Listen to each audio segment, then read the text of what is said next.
IQ का yes compose your dream. Hello दोस्तों, quick ice YouTube channel पे आपका स्वागत है। आज के वीडियो में हम लोग 70 बीपीएससी के लिए बिहार स्पेशल करंट अफेयर की क्लास 20 को देखेंगे। 20 क्लास जो है इसमें हो चुकी है, आप जाके लिस्ट पे देख सकते हैं। इसमें बिहार स्पेशल के अंतर्गत हम लोग प्रमुख अभियान, प्रमुख सम्मेलन, कौन कौन से सूचकांक में बिहार की क्या स्थिति है, कौन कौन से बिहार के पोर्टल हैं, कौन से बिहार सरकार ने अभियान शुरू किया है और कौन कौन से मोबाइल ऐप शुरू किए हैं, सबको हम यहाँ डिटेल में देखेंगे। तो आप लोग चैनल को सब्सक्राइब कर लीजिएगा, बेल आइकन को प्रेस कर लीजिएगा, जिससे इस तरह क्लास आपको लगातार मिलती रहे। हम लोग शुरू करते हैं सीधे लेसन की ओर। सबसे पहले हम लोग सतत विकास लक्ष्य जो है आपका भारत सूचकांक 2023-24 को देखेंगे। इसमें बिहार की क्या स्थिति है इसके बारे में जानेंगे। तो नीति आयोग की जो याद रखना, ये रिपोर्ट कौन जारी करता है, तो ये नीति आयोग जारी करता है कि SDG इंडिया इंडेक्स 2023-24 में बिहार का कुल स्कोर 57 है। तो अगर आपसे पूछा जाए कि ये जो है सतत विकास लक्ष्य 2023-24 में बिहार की क्या रैंकिंग है, तो याद रखना 57 रैंकिंग है, जो सभी राज्यों और केंद्र शासित प्रदेशों में सबसे कम है। ठीक है। दूसरा आपका ये रिपोर्ट कब जारी की गई, तो याद रखना 13 जुलाई 2024 को जारी की गई। जारीकर्ता कौन है, नीति आयोग। और नीति आयोग का जो है SDG जो आपका है, याद रखना सस्टेनेबल डेवलपमेंट गोल कहते हैं। तो जो ये गोल अचीव करना है, ये 2016 से लेकर के 2030 तक टोटल 15 वर्षों में इन लक्ष्य को अचीव करना है। ये बहुत महत्वपूर्ण है। और याद रखना SDG जो लक्ष्य है वो टोटल 17 लक्ष्य हैं, लेकिन जो ये रिपोर्ट जारी होती है, भारत सूचकांक की जो रिपोर्ट जारी होती है, इसमें 16 लक्ष्य पे जारी होती है। 17वां जो लक्ष्य है उसमें विश्व की भागीदारी है, तो उस लक्ष्य को हटा दिया गया है। तो याद रखना जो ये आपका इंडिया की रैंकिंग जारी होती है सतत विकास की, वो 16 लक्ष्य पे जारी होती है, लेकिन जो आपका वर्ल्ड पे जारी होती है वो 17 लक्ष्य पे जारी होती है। ये भी आप अच्छे से याद रखिएगा। ठीक है, आगे बढ़ते हैं। बिहार का सतत विकास सूचकांक जो है किस श्रेणी में आता है, परफॉर्मेंस की श्रेणी में आता है। एक क्वेश्चन आपसे ये पूछा जाएगा कि बिहार का सतत विकास लक्ष्य में किस नंबर पे है, तो परफॉर्मेंस श्रेणी में आता है। इसके अलावा सतत विकास लक्ष्य भारत सूचकांक के अनुसार बिहार का बहुआयामी गरीबी सूचकांक कितना है, तो याद रखना 33.76% है। ये आपको याद रखना। तो याद रखना बहुआयामी गरीबी सूचकांक में जो पहला गोल है वो गरीबी ही है, तो उस गरीबी सूचकांक में बिहार में कितनी गरीबी है, इस आपको डाटा को याद रखना होगा। किसके अनुसार, तो सतत विकास लक्ष्य के अनुसार की बात हो रही है। ठीक है। इसके अलावा स्वच्छ जल और स्वच्छता में बिहार देश के राज्यों में तीसरे स्थान पर है। एक जो आपका स्वच्छ और स्वच्छता उसमें गोल है, उस मामले में बिहार का तीसरा स्थान है। गोवा और हिमाचल प्रदेश जो है बिहार से आगे हैं बस। ठीक है। तो सबसे ऊपर गोवा है, हिमाचल प्रदेश है, और बिहार का तीसरा स्थान है किसमें, स्वच्छ जल और स्वच्छता में। ये भी क्वेश्चन आपसे एग्जाम में पूछा जाएगा। इसके अलावा बिहार का सतत विकास लक्ष्य जो है भारत सूचकांक में 57वां है, जबकि भारत के सतत विकास लक्ष्य का सूचकांक 71 है, 14 कम है। तो याद रखना बिहार का कितना है, जो है 57 है, और भारत का कितना है 71 है, तो 14 कम है। किसका, बिहार का भारत से। ये भी आपसे पूछा जा सकता है एक वाक्य बना करके। ठीक है। इसके अलावा सतत विकास लक्ष्य भारत सूचकांक 2023-24 में देश के सभी राज्यों और केंद्र शासित प्रदेशों में सबसे अंतिम स्थान पर बिहार है। यानी देश के राज्यों में इसका स्थान 28वां है और केंद्र शासित प्रदेश मिला करके 36वां है। क्योंकि अगर केंद्र शासित प्रदेश को मिलाया जाता है तो हमारे देश में टोटल राज्य कितने हैं, 36 हो जाएंगे। तो याद रखना 36वां स्थान पर बिहार, अगर टोटल की बात की जाए और केवल राज्यों की बात की जाए तो 28वां स्थान पर बिहार है। तो इस रैंक में जो जो इंपॉर्टेंट चीज़ था मैंने बता दिया है। ये क्वेश्चन आपसे पूछा जा सकता है, क्योंकि रिपोर्ट में बिहार की क्या स्थिति है ये क्वेश्चन आ सकता है बिहार करंट अफेयर के अंतर्गत। ठीक है। दूसरा आपका है रोजगार रिपोर्ट 2024 और बिहार। तो रोजगार रिपोर्ट 2024 ये कौन जारी किया है, सबसे पहला क्वेश्चन आपसे पूछा जाएगा। तो मानव विकास संस्थान और जो है अंतर्राष्ट्रीय श्रम संगठन, ये दोनों लोगों ने मिल के जारी किया, दोनों संस्थाएं मिल के जारी क्या किया है, रोजगार रिपोर्ट जारी किया 2024। इसमें बिहार की क्या स्थिति है, हमें इसी को यहाँ पर देखना है। यहाँ लिखा हुआ है यह रिपोर्ट कब जारी की गई है, तो मार्च 2024 में। बिहार के प्रवासियों में पुरुषों के बीच रोजगार संबंधी कारणों से प्रवास करने वाले व्यक्तियों का अनुपात कितना है, 29% है। तो बिहार में सबसे अधिक पुरुषों का जो है प्रवास हुआ है रोजगार को लेकर के, दूसरे राज्यों में या दूसरे जिलों में हुआ है। तो जो है कितना है, 39% है। ठीक है। लेकिन याद रखना यह रिपोर्ट 2021 तक की ही है, लेकिन रिपोर्ट 2024 में जारी की गई है। बिहार का समग्र जो है प्रवासन दर देखा जाए तो 2% है। ये भी डाटा आपसे पूछा जाएगा कि बिहार में टोटल जो है प्रवासन कितना है, तो याद रखना वो है 14.2%। इसके अलावा 2022 में बिहार का रोजगार स्थिति सूचकांक का स्कोर कितना था, तो स्कोर था 0.41, ठीक है, जिसमें जो है पुरुष कितना है तो 0.40 और महिला है 0.4, और रैंक कितनी है तो 22 है। तो याद रखना बिहार के रोजगार स्थिति सूचकांक में रैंक क्या है 22 है। स्कोर कितना है तो स्कोर है जो है 0.41 है। ये दो चीज़ आपको याद रखना है। इसमें पुरुष महिला आपको याद हो चाहे ना याद हो, लेकिन रैंक कितनी है ये हमेशा आपको याद होना चाहिए, तो याद रखना। तो याद रखना इस रिपोर्ट में बिहार का रोजगार स्थिति सूचकांक में स्कोर कितना है, रैंक कितनी है 22, ये अच्छे से याद रखना। ये पूछा जा सकता है। स्कोर कभी कभी नहीं पूछा था, लेकिन कभी कभी वाक्य बना के पूछ देते हैं, लेकिन ये सबसे महत्वपूर्ण है, याद रखना। इसके बाद इस रिपोर्ट में कुछ और बातें कही गई हैं। लिखा है बिहार में युवा 15 से 29 वर्ष जनसंख्या बिहार की कुल जनसंख्या में 2021 में कितना था, मतलब है तो याद रखना 28.8% है। 2031 में कितना हो जाएगा 27.7%, और 2036 में कितना हो जाएगा 25.5% अनुमानित लगाया गया है। तो याद रखना जो आपका युवा जनसंख्या है, जैसे जैसे जनसंख्या ईयर बढ़ता जा रहा है वैसे वैसे जनसंख्या का परसेंटेज युवाओं का घटता जा रहा है बिहार में, ठीक है। याद रखना ये वाक्य बना के पूछा जा सकता है। तो बिहार में युवा 15 से 29 जनसंख्या बिहार की कुल जनसंख्या में वर्तमान में अगर 21 तक देखा जाए तो कितना है 28.8%। यही रिपोर्ट अभी तक बनाई गई है। 31 में संभावना अलग है और 36 में संभावना अलग है, तो यहाँ पर घटता जा रहा है। ये जो है चिंता का विषय है बिहार के लिए, ठीक है, तो आप इसको अच्छे से याद रखिएगा। इसके अलावा देश के कुल जनसंख्या में बिहार की युवा आबादी इसको देखा जाए तो जो 2021 में जो है कितना है 9.5%, 31 में हो जाएगा 10.9% और 36 में हो जाएगा 11% अनुमानित है। ये भी अपने आप में बहुत महत्वपूर्ण डाटा है, ठीक है, ये भी पूछा जा सकता है। इसके अलावा बिहार का युवा रोजगार स्कोर कितना है, तो याद रखना 2022 में 47.2 है, जो देश में सबसे नीचे है। भारत में यह कितना है तो 55.3 है। तो याद रखना युवा रोजगार जो स्कोर है वो भारत कितना है 55.3 है, और बिहार का 47.2 है। ये भी डाटा आपसे पूछा जाएगा। बिहार का जो है कार्यबल भागी दर कितना है 38.63% है। ये भी आपको याद रखना होगा, पूछा जाएगा बिहार का कार्यबल भागीदारी दर कितनी है, तो ये आपको याद रखना पड़ेगा। ये डाटा भी एग्जाम में आपसे पूछा जा सकता है, ठीक है। इसके अलावा अगर कहा जाए तो पढ़े लिखे युवा 15 से 29 वर्ष में सेकेंडरी और उच्च शिक्षा का बेरोजगारी दर कितनी है 29.62% है। ये भी आपको याद रखना होगा। ये भी क्वेश्चन आपसे पूछा डाटा के बेस पे पूछा जा सकता है, ठीक है। अब हम बात करते हैं बिहार में बहुआयामी गरीबी सूचकांक 2005-06 से लेकर के 2022-23 तक, ठीक है। यह रिपोर्ट कौन जारी करता है बहुआयामी गरीबी सूचकांक भारत का, तो नीति आयोग जारी करता है। जारी कब किया है 15 जनवरी 2024 को जारी किया है, ठीक है। इसमें क्या कहा गया है तो बताया गया है कि बिहार में बहुआयामी गरीबी का प्रतिशत कितना है, तो 2022-23 में कितना है, ये सबसे महत्वपूर्ण आपके लिए है। 26.59% है बिहार में बहुआयामी गरीबी प्रतिशत में। अगर देखा जाए तो ये वर्तमान डाटा है, ये आपको याद रखना है, ठीक है। लेकिन 2019-21 में कितना था 33.76%, 2015-16 में कितना था 51.89%, 2013-14 में कितना था तो 56.34%, और 2005 और 6 में कितना था 78.28%। तो बहुआयामी गरीबी सूचकांक अगर जो परसेंटेज है वो वर्तमान वाला आपको याद रखना होगा। आप ये याद रखना, इसको याद रखिएगा 26.59, ठीक है, परसेंटेज। ये बहुत महत्वपूर्ण है। और देखो आप देखेंगे जैसे जैसे समय बढ़ता गया है बिहार में गरीबी का परसेंटेज, बहुआयामी गरीबी का परसेंटेज घटता गया है, ठीक है। इसके बाद में बिहार देश का सर्वाधिक गरीब राज्य है, इस रिपोर्ट में बताया गया है। इसके अलावा सभी राज्य और केंद्र शासित प्रदेश में बिहार में गरीबी प्रतिशत में प्रथम स्थान पर, तो सबसे गरीबी परसेंट कहाँ पर है बिहार में है। बिहार में गरीबी रेखा से बाहर निकले 3.77 करोड़ हुए हैं पिछले 9 साल में। ये डाटा याद रखना बहुत महत्वपूर्ण है। तो सबसे अधिक गरीबी से बाहर हुआ है उत्तर प्रदेश, ठीक है। तो उत्तर प्रदेश में 5.94%, 4% नहीं 4 मतलब करोड़ लोग जो है गरीबी से बाहर हुए हैं यूपी में।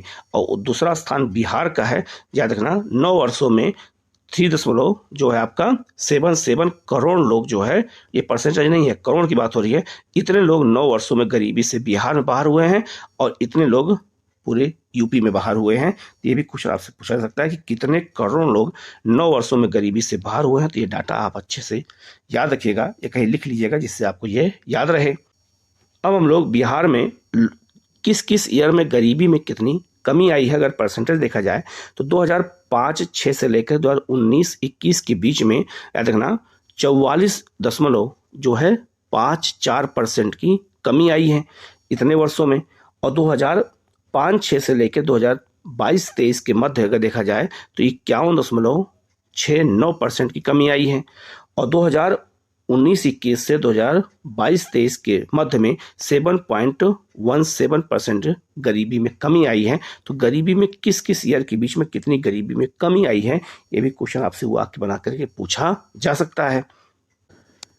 अब बात करते हैं अखिल भारतीय स्वच्छता सर्वेक्षण 2023 और उसमें बिहार की क्या स्थिति है। रिपोर्ट जारी करता कौन है? आवास और शहरी मंत्रालय द्वारा इसको जारी किया जाता है। रिपोर्ट कब जारी की गई? तो 11 जनवरी 2024 को जारी की गई। स्वच्छ सर्वेक्षण 2023 में बिहार की रैंक कितनी है? तो पूरे भारत में 15वीं रैंक है स्वच्छ सर्वेक्षण में। और पहली रैंक किसकी है? तो महाराष्ट्र की है। ठीक है।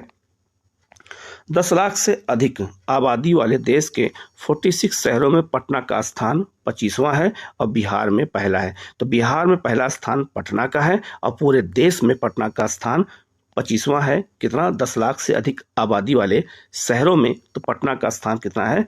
25वां है। ये बहुत महत्वपूर्ण है। इसके अलावा बिहार के 142 शहरों के 78% घरों से डोर टू डोर कचरे का उठाव हुआ है।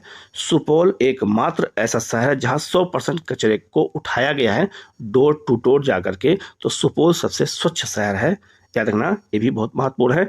किस मामले में? तो कचरे को साफ करने के मामले में। पटना और सुपौल को जो है याद रखना जो है स्टेट बेस्ट परफॉर्मर का अवार्ड भी मिल चुका है। तो सुपौल को और पटना को एक क्वेश्चन पूछा जा सकता है। पटना 1 लाख से अधिक आबादी वाले शहर और सुपौल 1 लाख से कम और 50,000 से अधिक आबादी वाले शहरों में सूची में बिहार का सबसे साफ शहर है। ये अब याद रखना। अब यहाँ समझने वाली क्या बात है? पटना 1 लाख से अधिक जनसंख्या वाले में बात हो रही है और सुपौल 1 लाख से कम जनसंख्या वाले में पहले स्थान पर है और 1 लाख से अधिक जनसंख्या वाले बिहार में पटना आगे है। ठीक है। तो याद रखना, एक जनसंख्या के मामले में देखा जाए तो पटना सबसे ऊपर है और जो है आपका 1 लाख से कम और 50,000 के बीच में सुपौल है। तो इस मामले में ये पहले स्थान पे है। ठीक है। भारत के 61 कैंटोनमेंट शहर, कैंटोनमेंट उसे कहते हैं छावनी क्षेत्र को कहते हैं। तो हिंदी में इसको छावनी कहते हैं, इंग्लिश में इसको कैंटोनमेंट कहते हैं। जहाँ सेना का जो है मुख्यालय होता है या सेना का जो क्षेत्र होता है किसी जिले में, उसे कैंटोनमेंट एरिया, उस एरिया को कहते हैं। वहाँ पे दानापुर कैंट को कितना मिला है? तो याद रखना 61, भारत के 61 कैंटोनमेंट शहरों में 39वां स्थान मिला है दानापुर कैंट को। ठीक है। तो भारत में सबसे स्वच्छ जो है कैंटोनमेंट कौन सा है? तो माहू कैंटोनमेंट है आपका। कहाँ पर? मध्य प्रदेश में। गंगा किनारे शहरों में देखा जाए तो गंगा किनारे शहरों की अलग लिस्ट होती है, उसमें पटना को 6ठा स्थान मिला है और पटना बिहार में भी जो है पहले स्थान पर है जिलों में। बिहार के एकमात्र शहर पटना को वाटर प्लस के लिए पटना को पहला रैंकिंग मिला हुआ है। ये भी अपने आप में बहुत महत्वपूर्ण है। तो केवल एक जिला पटना को मिला है जो है वाटर प्लस का। ठीक है। इसके अलावा देश के 1 लाख से अधिक आबादी वाले कुल जो है कितना 4,477 शहरों में पटना को 262वां स्थान मिला है और सुपौल को 1600वां स्थान मिला हुआ है। तो याद रखना ये भी बहुत महत्वपूर्ण है। किसमें? तो कुल शहरों की अगर बात होगी उसमें। तो याद रखना सुपौल और पटना की ही बात हो रही है, बिहार के 2 जिलों की। इसके अलावा 1 लाख से अधिक कैपिटल सिटी में कुल 35 शहरों में पटना का 12वां स्थान है, अर्थात 12वीं रैंक है। पटना को जो है एक स्टार कचरा मुक्त रेटिंग जो है ODF मुक्त शहर के लिए खुले में शौच मुक्त प्रमाण पत्र भी मिल चुका है। किसको? पटना को मिल चुका है। ठीक है। इसके बाद अब बात करते हैं प्रमुख ऑपरेशन और अभियान। बिहार में कौन कौन से ऑपरेशन और अभियान चलाए गए हैं? पहला आपका है मिशन परिवार विकास अभियान। ठीक है। ये कब चला है? तो याद रखना 17 और 30 सितंबर 2024 को चला है। निःशुल्क महिला जो है आपका बंध्यकरण, पुरुष नसबंदी मतलब महिलाओं की नसबंदी, पुरुष नसबंदी और कॉपर टी गर्भ निरोधक गोलियां, इंजेक्शन और कंडोम को जो है अभियान के तहत वितरण किया जाएगा जिससे जनसंख्या को कंट्रोल किया जा सके। ठीक है, तो याद रखना मिशन परिवार विकास अभियान चलाया गया है। आगे अगला अभियान है संपूर्णता अभियान। याद रखना जो है आपका स्वास्थ्य, पोषण, कृषि, सामाजिक विकास और शिक्षा के सूचकांक को 100% प्राप्त करने का लक्ष्य रखा गया है संपूर्णता अभियान में। ये भी अपने आप में बहुत महत्वपूर्ण है। ठीक है, इसके अलावा खरीफ महाअभियान, खरीफ की फसल होती है तो खरीफ महाअभियान शुरू किया गया है। जून 2024 में पटना में नीतीश कुमार ने इसका उद्घाटन किया था। सीएम ने किसानों को कृषि विभाग की योजनाओं के बारे में जानकारी देने के लिए आयोजित किया जाने वाला एक अभियान है, तो उसे हम कहते हैं खरीफ महाअभियान। कृषि की जितनी भी योजनाएं हैं उनके बारे में जानने के लिए इस अभियान को शुरू किया गया है। इसके अलावा प्यार का पौधा अभियान, जल जीवन हरियाली मिशन, तो बिहार में चल रहा है जल जीवन हरियाली मिशन के तहत पौधारोपण को बढ़ावा देना था, तो उसके लिए प्यार का पौधा अभियान शुरू किया गया था। ठीक है, इसके अलावा ऑपरेशन मुस्कान क्या है, तो बिहार पुलिस द्वारा जो है आम जनों के खोए मोबाइल को ढूंढना। अगर किसी आम नागरिक का मोबाइल चोरी हो जाता है तो उसको ढूंढने के लिए बिहार पुलिस ने ऑपरेशन मुस्कान शुरू किया है। अब इससे याद कैसे करना है, अगर मान लो किसी का मोबाइल चोरी हो गया है तो उसको अगर पुलिस लाके खोज के दे देगी तो खुश हो जाएगा, मुस्कुराने लगेगा, तो यार ऑपरेशन मुस्कान हो गया। मिशन परिवर्तन क्या है, तो अस्पताल को मरीज फ्रेंडली बनाना है। मरीजों को ऐसा लगे कि वो जो है हमारा एक तरह से बहुत हमें फ्रेंडली महसूस हो रहा है, अच्छा महसूस हो रहा है, इसीलिए जो है मिशन परिवर्तन शुरू किया गया है। ऑपरेशन मुदगल क्या है, तो मुंगेर जिले में वनों जो है वन जो वहाँ पर हैं वहाँ पत्थरों की तस्करी को रोकने के लिए, तो याद रखना जो मुंगेर में वन क्षेत्र है वहाँ पे पत्थर की तस्करी होती है, उसको रोकने के लिए ऑपरेशन मुदगल चलाया गया। तो आपसे पूछा जाएगा कि ऑपरेशन मुदगल बिहार के किस जिले में चलाया गया है, तो मुंगेर में। ऑपरेशन उजाला क्या है, मुजफ्फरपुर के तत्कालिक डीएम जो है राजबाला वर्मा द्वारा नगर के रेड लाइट एरिया को समाप्त करने के लिए यह मुजफ्फरपुर में चलाया गया है। ठीक है, इसके अलावा ऑपरेशन प्रहार क्या है, तो शराबबंदी कानून का उल्लंघन करने वालों की गिरफ्तारी करने के लिए यह बहुत महत्वपूर्ण, अगर क्योंकि शराबबंदी कानून बिहार में लागू है तो ऑपरेशन प्रहार चलाया गया उसके लिए। ऑपरेशन शैडो क्या है, तो मुंगेर में नक्सल विरोधी अभियान चलाया गया। तो मुंगेर में 2 अभियान चल रहा है, एक आपका ऑपरेशन शैडो भी यहाँ चल रहा है, तो ये नक्सलवाद को समाप्त करने के लिए है। ठीक है, इसके अलावा ऑपरेशन कोबरा है आपका माफिया गिरोह को समाप्त करने के लिए चलाया जा रहा है। ऑपरेशन टास्क फोर्स है आपका नक्सलियों को समाप्त करना, उनका उन्मूलन करने के लिए। ठीक है, ये पूरे बिहार के लिए है। ऑपरेशन जगुआर क्या है, तो अंग और कोसी प्रदेश के दियारा से सक्रिय अपराधियों का अंत करने के लिए ऑपरेशन जगुआर चलाया गया है, ये भी अपने आप में बहुत महत्वपूर्ण है। ठीक है, इसके अलावा ऑपरेशन मानसून क्या है, तो वर्षा ऋतु में संरक्षित वनों के अवैध शिकार को रोकना है कि जो वर्षा ऋतु में वन लगाए गए हैं, संरक्षित किए गए, उनका अवैध शिकार न हो पाए, उनकी अवैध कटाई न होने पाए, ऑपरेशन मानसून चलाया गया है।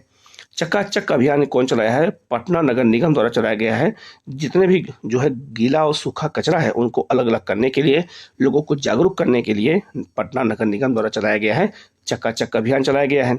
ऑपरेशन धनवंतरी चलाया गया है, अवैध और जो है नकली दवाइयों पर शिकंजा कसने के लिए, ये याद रखना।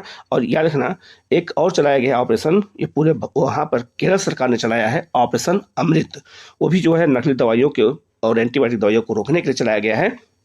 और बिहार में आपका ऑपरेशन धनवंतरी चलाया गया है। और धनवंतरी कौन थे, तो याद रखना ये चंद्रगुप्त द्वितीय विक्रमादित्य के दरबार में नवरत्नों में से एक थे। ठीक है, इन्हें चिकित्सा का जनक कहा जाता है, चिकित्सा शास्त्र में इनका बहुत बड़ा योगदान है। तो याद रखना ये चंद्रगुप्त द्वितीय विक्रमादित्य के दरबार में रहते थे। तो अवैध और नकली दवाइयों का शिकंजा कसने के लिए ही ये अभियान चलाया गया, तो आप इसको अच्छे से याद रखिएगा। ठीक है, अब हम लोग बिहार में प्रमुख ऐप और पोर्टल को देख लेते हैं, कौन कौन से ऐप और कौन कौन से पोर्टल शुरू किए गए हैं। पहला आपका है ई पिंडदान ऐप शुरू किया गया है, जारी करता है बिहार पर्यटन विभाग द्वारा। उद्देश्य क्या है, ऑनलाइन पिंडदान किया जा सकता है। शुल्क है आपका 23,000 रुपये है। तो ये आपको पता होगा कि बिहार के गया में पिंडदान होता है, तो ऑनलाइन पिंडदान करने के लिए ई पिंडदान ऐप शुरू किया गया है बिहार पर्यटन विभाग के द्वारा। ठीक है, आपसे पूछा जा सकता है। इसके अलावा बालू मित्र पोर्टल शुरू किया गया है खान और भूतत्व विभाग के द्वारा। तो कौन जारी करता है और क्या उसका उद्देश्य है, ये आपसे पूछा जाएगा। तो बालू की ऑनलाइन होम डिलीवरी करने के लिए, तो जो नदियों की बालू निकाली जाती है उसकी ऑनलाइन डिलीवरी के लिए, होम डिलीवरी के लिए बालू मित्र पोर्टल शुरू किया गया है खान और भूतत्व विभाग के द्वारा। ई क्षमता ऐप शुरू किया गया है, जारीकर्ता कौन है? तो बिहार स्वास्थ्य विभाग और जो है आश्रिता फाउंडेशन द्वारा। नर्सिंग जो है विद्यार्थियों और शिक्षकों को मुफ्त में जो है शिक्षा देने के लिए ये किया गया है। ई क्षमता पोर्टल स्वास्थ्य के लिए है। ई माफी पोर्टल क्या है? तो बिहार राजस्व आप और भूमि सुधार विभाग द्वारा शुरू किया गया है। ऑनलाइन जमीन की जो है मापी प्रक्रिया, ऑनलाइन जमीन को मापने के लिए जो है ई मापी पोर्टल शुरू किया गया है। ठीक है, भू राजस्व विभाग द्वारा। नेक्स्ट आपका है पुलिस बाड़ी चैनल, याद रखना बिहार पुलिस शुरू किया है। उद्देश्य क्या है? पुलिस जो है बिहार पुलिस द्वारा दिन भर का अपडेट इसमें देना है कि कहाँ कौन सी घटनाएं हुई हैं उनके बारे में। याद रखना ये पुलिस बाड़ी चैनल शुरू किया गया है। क्लीन एयर बिहार ऐप शुरू किया गया है बिहार राज्य प्रदूषण नियंत्रण बोर्ड के द्वारा। उद्देश्य क्या है? पटना, गया और मुजफ्फरपुर में सेवा देना। अभी इसकी शुरुआत केवल 3 जिलों में हो रही है, पटना में, गया में और मुजफ्फरपुर में। ये भी पूछा जा सकता है, तो याद रखना क्लीन एयर बिहार ऐप शुरू किया गया है। ये आपको जो है एक तरह से पर्यावरण को रक्षा करने के लिए, वायु प्रदूषण को रोकने के लिए। ई शिक्षा जो है कोर्स पोर्टल शुरू किया गया है बिहार शिक्षा विभाग के द्वारा। उद्देश्य क्या है? तो बिहार के सरकारी स्कूलों में शिक्षकों को अपनी हाजिरी दर्ज कराने हेतु और शिक्षा विभाग की योजनाओं की जानकारी देने के लिए ई शिक्षा कोर्स पोर्टल शुरू किया गया है शिक्षा विभाग के द्वारा। ज्ञानदीप पोर्टल शुरू किया गया है बिहार शिक्षा विभाग के द्वारा। तो कौन जारी करता है और उसका उद्देश्य क्या है? आप याद रखिएगा, पूछा जा सकता है। निजी विद्यालयों में 25% बच्चों का निःशुल्क नामांकन करने की व्यवस्था को पारदर्शी बनाना। तो जो निजी स्कूल हैं उसमें जो है जो गरीब बच्चे हैं या जो अदर कोई भी बच्चा हो तो उसको निःशुल्क नामांकन कराने की व्यवस्था को पारदर्शी बनाने के लिए ये बिहार में किया गया, क्योंकि प्राइवेट स्कूल जल्दी बच्चों को लेते नहीं हैं और निःशुल्क तो बिल्कुल नहीं पढ़ाते हैं और ज़्यादा फीस लेते हैं। तो 25% जो है बच्चों को निःशुल्क पढ़ाना है प्राइवेट स्कूलों में बिहार में, तो उसके लिए शिक्षा विभाग ने ये जारी किया है ज्ञानदीप पोर्टल। आप इस पर शिकायत भी कर सकते हैं और आप इसके माध्यम से जानकारी भी जो है पता कर सकते हैं। इसके अलावा एक है आपका सुविधा ऐप, ये बिहार ऊर्जा विभाग द्वारा शुरू किया गया है। उद्देश्य क्या है? तो बिजली सेवाओं के लिए आवेदन, बिजली बिल की जानकारी, भुगतान और बिल की जो अगर कोई उसमें गलती हो जाती है तो उसमें सुधार किया जाता है, त्रुटि हो जाए। इसे लॉन्च करने वाला बिहार देश का पहला राज्य बना है जो इस तरह का ऐप लॉन्च किया है। ठीक है, तो इसका नाम है सुविधा ऐप। नेक्स्ट आपका है वासिम ऐप है, यह बिहार जल संसाधन विभाग द्वारा शुरू किया गया है। राज्य की सभी निर्माण योजनाओं की मॉनिटरिंग करने के लिए तो जितनी निर्माण की योजनाएं हैं सबको वासिम ऐप के माध्यम से पता लगाया जा सकता है बिहार जल संसाधन विभाग के। एक आपका है वंडर ऐप, याद रखना ये बिहार राज्य जो है स्वास्थ्य विभाग द्वारा शुरू किया गया है। प्रसव के दौरान जागरूकता फैलाना है, तो जो महिलाएं प्रसव की पीड़ा होती है, जो महिलाएं जो है प्रेग्नेंट होती हैं तो उनके बारे में जानकारी के लिए जो है वंडर ऐप शुरू किया गया है। और याद रखना एक आपका है परिमार्जन प्लस ऐप, बिहार राजस्व और भू विभाग द्वारा मतलब भूमि सुधार विभाग द्वारा शुरू किया गया है। भूमि संबंधी दस्तावेजों में सुधार करने के लिए अगर कोई भूमि संबंधी दस्तावेज किसी का कुछ खराब हो गया है तो जा करके वो सुधार करवा सकता है। ठीक है, इसके अलावा अनमोल ऐप शुरू किया गया है बिहार स्वास्थ्य विभाग के द्वारा गर्भवती महिलाओं और शिशुओं की ऑनलाइन मॉनिटरिंग करने के लिए। विद्या वाहिनी ऐप शुरू किया गया है शिक्षा विभाग के द्वारा कक्षा 1 से 12 तक के पाठ्यक्रम की ऑनलाइन सामग्री उपलब्ध कराने के लिए। ये भी बहुत महत्वपूर्ण है। ठीक है, एक आपको शुरू किया गया है मौसम बिहार ऐप, जारीकर्ता कौन है? तो बिहार योजना और विकास विभाग के द्वारा। आम लोगों को पंचायत स्तर पर मौसम की सटीक जानकारी प्राप्त होगी, ऐसा ऐप लॉन्च करने वाला बिहार देश का पहला राज्य है। ठीक है, याद रखना ये लोगों को हर पंचायत स्तर पे जो है मौसम की सटीक जानकारी के लिए किया गया है। इसके अलावा दृष्टि ऐप है, ये बिहार जल संसाधन जो है विभाग द्वारा शुरू किया गया सिंचाई और बाढ़ की योजनाओं की मॉनिटरिंग करने के लिए। तो कुछ जो बहुत लेटेस्ट मोबाइल ऐप थे, पोर्टल थे, इनको याद रखिएगा, ये क्वेश्चन आपसे पूछा जाएगा। ठीक है, इसके अलावा बात करते हैं उत्सव महोत्सव और मेला जो 2024 में हुए हैं बिहार में। किसके जिले में? पहला आपका है कौमुदी महोत्सव, ये बिहार के किस जिले में हुआ है? पटना में हुआ है अक्टूबर 2024 में। ठीक है, बिहार में पहला ट्रेवल एंड टूरिज्म फेयर जो कब हुआ है? तो ये आपका पटना में हुआ है, पहला हुआ है। चूंकि तो पूछा जा सकता है ट्रेवल और टूरिज्म फेयर हुआ है, मेला लगा हुआ है, तो याद रखना ये कहाँ लगा है, पटना में लगा था अक्टूबर 2024 में जो है ज्ञान भवन में। चंद्रगुप्त साहित्य महोत्सव ये अक्टूबर 2024 में हुआ है कामेश्वर सिंह दरभंगा संस्कृत विश्वविद्यालय में, तो दरभंगा में हुआ है चंद्रगुप्त साहित्य महोत्सव का आयोजन। ये भी पूछा जा सकता है क्योंकि 24 में जो है जो हुए हैं पूछे जाएंगे। जो है पितृपक्ष मेला जो है ये गया में हुआ है। पितृपक्ष आपको पता होगा, वहाँ दान जो है पिंडदान होता है, तो ये गया में हुआ है। सूफी महोत्सव ये जहानाबाद में हुआ है, हजरत बीबी कमाल साहब की कब्र पर उसके मौके पर ये हुआ है 13 सितंबर 2024 को जहानाबाद में। ये भी आपसे पूछा जा सकता है कि सूफी महोत्सव कहाँ पे हुआ है। इसके अलावा मिथिला रंग महोत्सव ये आप याद रखना दिल्ली में हुआ है, ठीक है। तो अगस्त 2024 में दिल्ली में हुआ है मिथिला रंग महोत्सव, बिहार के लिए दिल्ली में किया गया है। मखाना महोत्सव अगस्त 2024 में ज्ञान भवन पटना में हुआ है, तो मखाना महोत्सव कहाँ हुआ है, पटना में हुआ है, ये भी आपको याद रखना है।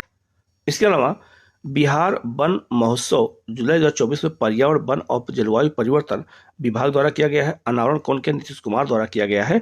और पटना में मालदा नामक आम का पेड़ लगा करके रोपण करके बिहार वन महोत्सव शुरू किया गया है। कहाँ पर, पटना में। आम महोत्सव ये भी पटना में हुआ है, ये भी याद रखना। मिलेट्स महोत्सव, मिलेट्स मतलब मोटे अनाजों का जो महोत्सव है याद रखना, वो कहाँ हुआ है, रविंद्र भवन पटना में हुआ है, ये भी बहुत महत्वपूर्ण है, ये भी याद रखना। ये कहाँ पे किया गया है, मिलेट महोत्सव पटना में किया गया है। भोजपुरी महोत्सव हुआ है कहाँ पर, पोर्ट लुइस मॉरिशस में, क्योंकि मॉरिशस याद रखना हिंद महासागर में है, ये अफ्रीकी देश है। और याद रखना जो यहाँ पर भोजपुरी यहाँ बोली जाती है और भोजपुरी यहाँ की राष्ट्रीय भाषा है, तो वहाँ भोजपुरी महोत्सव मनाया गया है। कहाँ पर, पूछा जाए किस देश में मनाया गया है, तो मॉरिशस से मनाया गया है, उसकी राजधानी पोर्ट लुइस है। कुंडलपुर राजकीय जो है महोत्सव कहाँ मनाया गया है, याद रखना नालंदा में। और आपका जो है बाबा जो है कोटेश्वर महादेव महोत्सव मनाया गया है बेला, गया में मनाया गया है, ठीक है। इसके अलावा सिद्धेश्वर महोत्सव मार्च 2024 में मधेपुरा में मनाया गया, ये भी पूछा जा सकता है। और बिहार रंग महोत्सव याद रखना फरवरी 2024 में कहाँ मनाया गया है, पटना में प्रेमचंद रंगशाला में, तो पटना में मनाया गया है, याद रखना बिहार रंग महोत्सव मनाया गया है। तो 24 से कौन कौन से महोत्सव में सब करा दूंगा, कोई भी अगर आए तो गलत ना होने पाए। नेक्स्ट आपका है भारत रंग महोत्सव, याद रखना ये कहाँ पर, ये पटना में मनाया गया है फरवरी 2024 में। बागवानी महोत्सव बहुत इंपॉर्टेंट है, यह गांधी मैदान पटना में मनाया गया है। मंदार महोत्सव या जो है बौसी मेला, यह देखना बांका में, क्योंकि बांका में मंदार पर्वत है, तो देखना वहाँ पे मंदार जो है महोत्सव मनाया गया है। बौद्ध महोत्सव कहाँ मनाया गया है, ये बोध गया मनाया गया है, ठीक है। तो आप इसको याद रखना, ये तो आपको याद ही हो जाएगा। अब हम लोग प्रमुख सूचकांक रिपोर्ट और बिहार की उसमें स्थिति को देख लेते हैं। तो एक है आपका है छठा राज्य खाद्य सूचकांक 2024, याद रखना बहुत महत्वपूर्ण ये सूचकांक है। जारीकर्ता कौन है, तो FSSAI जो है फूड्स जो है आपका safety and standard authority of India, भारतीय खाद्य सुरक्षा और मानक प्राधिकरण द्वारा इसको जारी किया गया है। बिहार का रैंक इसमें 21वीं है और भारत में प्रथम स्थान केरल का है। याद रखना इसमें, याद रखना राज्य खाद्य सूचकांक में जो है बिहार की स्थिति कितनी है, 21 है, ये पूछा जा सकता है। अब आप जो है इस जो है पिक के माध्यम से याद कर लीजिएगा, इसमें डाटा मैंने पूरा दे दिया है, तो याद रखना ये इसको कौन जारी किया है बता दिया मैंने। पहले स्थान पे इसमें केरल है, दूसरे तमिलनाडु, तीसरे जम्मू कश्मीर है। सो शुरू के 3 याद रखिएगा, गुजरात 4 पे है, पंजाब 5 पे है और 13 नंबर पे नागालैंड है। उत्तर प्रदेश का जो स्थान है वो 14वां है, तो यूपी PCS पूछा सकता है। और बिहार की 21वां स्थान है, ये BPSC में आ सकता है। तो आप इस रिपोर्ट को याद रखिएगा, ये कौन सी रिपोर्ट है, तो याद रखना ये राज्य खाद्य सूचकांक है और ये छठी रिपोर्ट है 2024 में जारी की गई है। तो जारीकर्ता कौन है ये याद रखना है। बिहार की रैंक क्या है, और भारत में पहला स्थान केरल का है और दूसरा तमिलनाडु और तीसरा कौन सा है, जम्मू कश्मीर में है, ठीक है। आगे बढ़ते हैं, हेल्थ एंड वेलनेस सेंटरों के परफॉर्मेंस के आधार पर रैंकिंग। जारीकर्ता कौन है, बिहार स्वास्थ्य विभाग द्वारा इसको जारी किया गया है। लखीसराय इसमें पहले स्थान पर है और पश्चिमी चंपारण इसमें अंतिम स्थान पर है। तो याद रखना हेल्थ और जो है वेलनेस सेंटर पे परफॉर्मेंस के आधार पे कि कौन सा जो हेल्थ सेंटर है अच्छा परफॉर्मेंस दे रहा है, कौन सबसे खराब कहाँ पे किस जिले में हो रहा है। तो लखीसराय इसमें नंबर 1 पर है और पश्चिमी चंपारण इसमें अंतिम पर है, ठीक है। इसके अलावा याद रखना चौथी SDG रिपोर्ट 2024 मैंने बता ही दिया था आपको, ये नीति आयोग द्वारा इसको जारी किया जाता है। बिहार का इसमें रैंक अंतिम है, अंक है 57। उत्तराखंड केरल और उत्तराखंड सबसे ऊपर है। तो याद रखना एसडीजी रैंकिंग में सबसे ऊपर कौन है, तो याद रखना केरल और उत्तराखंड दोनों एक साथ हैं। उनकी रैंक कितनी है, तो 79 है उनका जो है अंक है, और बिहार अंतिम है। और भारत का जो है स्कोर कितना है, तो 71 है। ठीक है, ये आपको याद रखना है। एशिया यूनिवर्सिटी रैंकिंग 2024 जारीकर्ता कौन है, तो याद रखना ये बहुत महत्वपूर्ण है, जिसको जारी किया है टाइम्स हायर एजुकेशन द्वारा।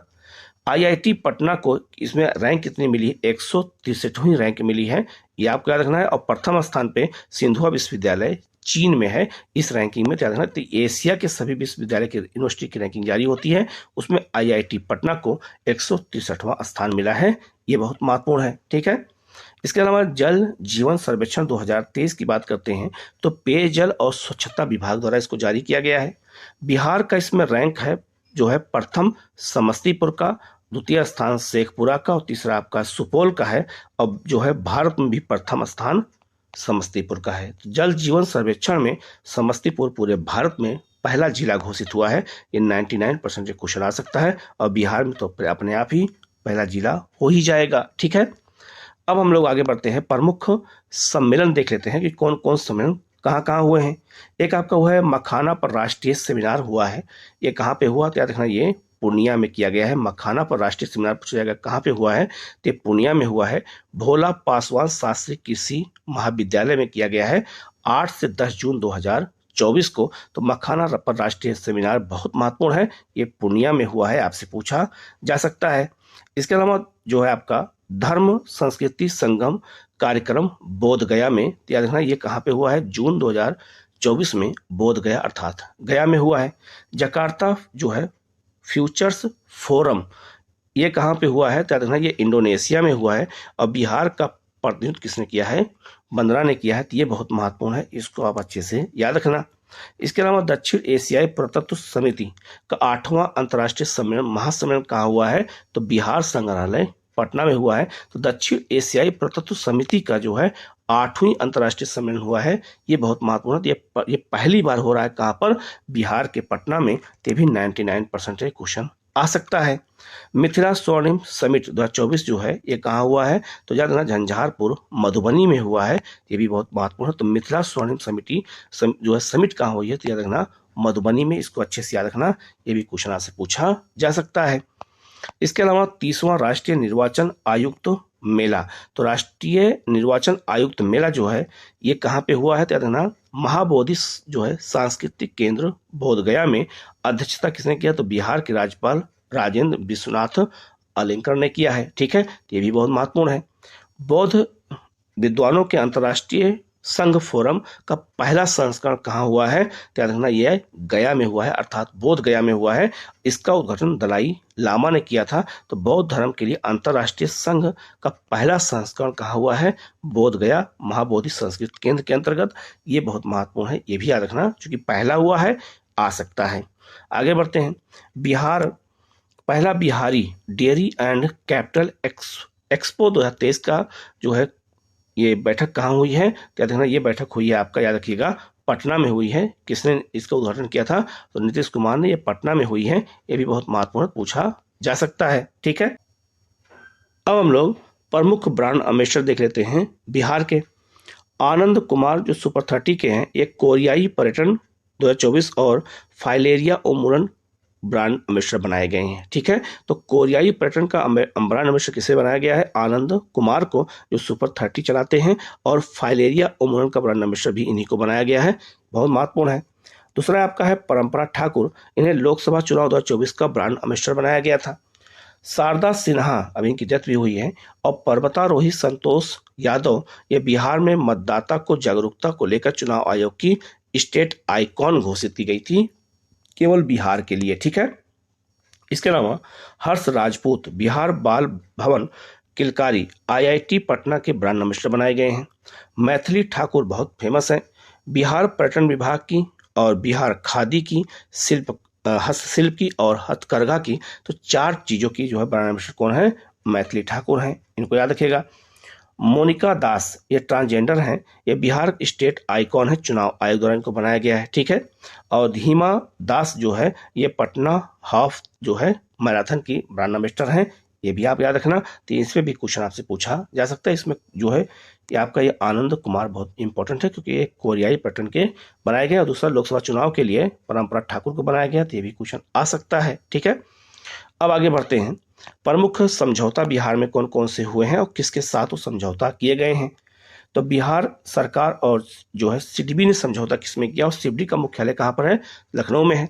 राज्य में स्टार्टअप अब इकोसिस्टम को और एमएसएमई क्षेत्र को बढ़ावा देने के लिए बिहार सरकार और सीडीबी ने समझौता किया है। तो स्टार्टअप को अगर पूछा जाए बढ़ावा देने के लिए या एमएसएमई को बढ़ावा देने के लिए किसके साथ समझौता हुआ, तो आपको बताना होगा बिहार और सीडीबी बैंक के साथ। बिहार सरकार और गेल इंडिया ने समझौता किया है राज्य में पहला बायोगैस प्लांट लगाने के लिए। तो बायोगैस प्लांट लगाने के लिए बिहार सरकार और गेल इंडिया ने समझौता किया है।